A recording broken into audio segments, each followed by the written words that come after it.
Brar public prosecutor Ganjam आमर जो मान्यवर सदस्य ओडिशा स्टेट बार काउंसिल पीतवास पंडा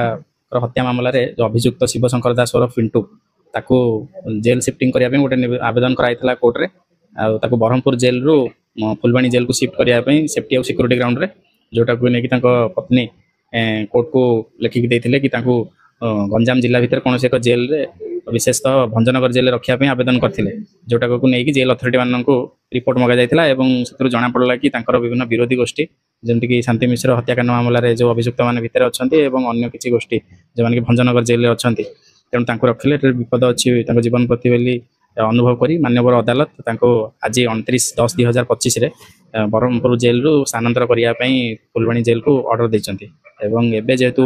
भिसी मध्यम समस्त प्रकार प्रोडक्शन हम एवं विचार प्रक्रिया कौन प्रकार असुविधा हेब ना तेणु यही सब जिनस को तथ्य को विचार करी मान्यवर अदालत जेल शिफ्ट करने अलाउ कर आज सब सिक्योरिटी अरेंजमेंट करके उल्लेख रही समस्त प्रकार अरेंजमेंट पर जेल शिफ्ट कर दिया आक्रमण कौन प्रकार ये ना यहाँ आगे किसी असुविधा हो पारे सेफ्टी सिक्योरिटी ग्राउंड में सन्देह प्रकट करके